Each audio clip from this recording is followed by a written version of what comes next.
नमस्कार दोस्तों, आप सब लोगों का स्वागत है हमारे चैनल में। आइए बात कर लेते हैं कल निफ्टी और बैंक निफ्टी कहाँ पे कामकाज कर सकते हैं। हमने क्या डिस्कशन किया था दोस्तों, हमने कहीं पे भी इतनी बड़ी तेजी के बारे में डिस्कशन नहीं किया था। हालांकि सीज फायर की वजह से there were news in the market and US China tariff की वजह से भी मार्केट ने बहुत अच्छा अपमूव दिया है। We were not expecting this move. तो हमने कहीं ना कहीं ये बोला था कि कोई भी पॉइंट के ऊपर ऊपर चलती है मार्केट और रिवर्सल मिलता है तो हम एक पी की पोजीशन बना सकते हैं। और हमने ये भी बोला था साथ साथ कि 24,500 के ऊपर हम एक कॉल की पोजीशन देख सकते हैं अगर वो एक दिन के लिए ऊपर क्लोज दे देती है। तो आज उसने क्लोज दे दिया है। 5 मिनट पे भी आप देखिएगा दोस्तों, तो कहीं ना कहीं हमें कोई भी एक पोजीशन नीचे जाने के लिए नहीं, यहाँ पे ज़रूर एक एम पैटर्न बन सकती थी। अगर वो यहाँ से नीचे आ जाता तो इस लेवल के नीचे हमारी एक एंट्री बन सकती थी पुट के अंदर with the SL of high of 24,740, पर वो हुआ नहीं। यहाँ से ही मार्केट रिवर्स हो गई। मैं एक लाइन ड्रॉ करके आपको दिखा देता हूँ। जब तक कल निफ्टी 24,670 के नीचे नहीं निकलती है हम कोई भी पुट के पोजीशन के बारे में नहीं सोचेंगे। हमारा टारगेट भी दोस्तों, पहला टारगेट बहुत ही करीब होगा। तो आई डोंट थिंक सो कि we should go for it. पहला टारगेट होगा हमारा 24,590, सेकंड टारगेट रहेगा हमारा 24,530 का।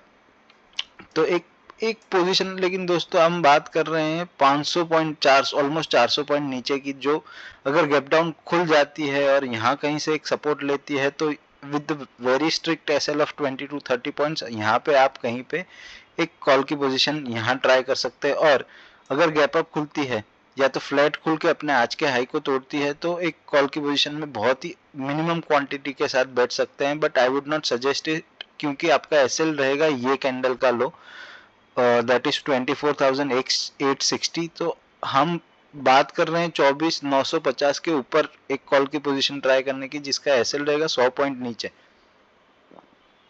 तो वो एक बेटर ट्रेड नहीं होगी, क्योंकि कभी भी आपका रिस्क टू रिवॉर्ड 1:1 होगा तो that is not a good trade. Minimum आपका रिस्क टू रिवॉर्ड होना चाहिए 1:2, जहाँ पे आपका रिस्क ₹1 का है, प्रॉफिट की पॉसिबिलिटी ₹2 की है। तो कल अगर गैप डाउन खुलता है और यहाँ कहीं से रिवर्सल आता है तो एक कॉल की पोजीशन ट्राई की जा सकती है। गैप अप के केस में कंप्लीटली इग्नोर द मार्केट। और फ्लैट खुलती है तो भी हम इस लेवल का वेट करेंगे। यहाँ आने के बाद अगर वो एक सपोर्ट लेती है तो कॉल लेंगे, और ये तोड़ने के बाद यहाँ पे एक रेजिस्टेंस वापस लेती है तो हम पुट के बारे में सोचेंगे। आइए बात कर लेते हैं बैंक निफ्टी कल कहाँ पे कामकाज कर सकती है। ये एक ट्रेंड लाइन मैंने दोस्तों ड्यूरिंग द मार्केट बनाई थी।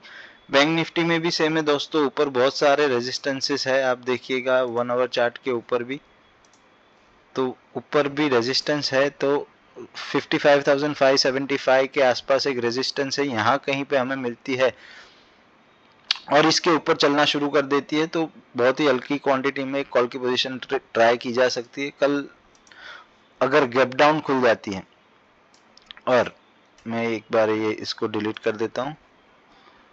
ये एक ट्रेंड लाइन है दोस्तों जो आपको दिख रही होगी। यहाँ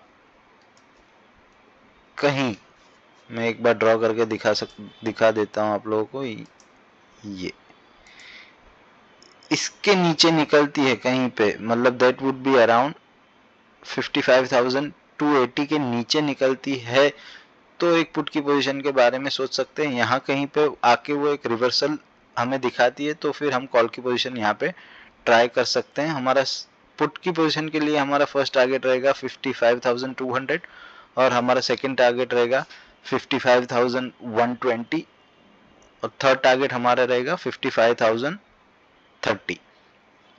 इसके नीचे अगर निकलना शुरू कर देती है तो फिर आने वाले दिनों में हम देखेंगे कि कैसे ट्रेड ले सकते हैं। ऐसी वीडियोस के लिए kindly like and subscribe us. Thank you very much.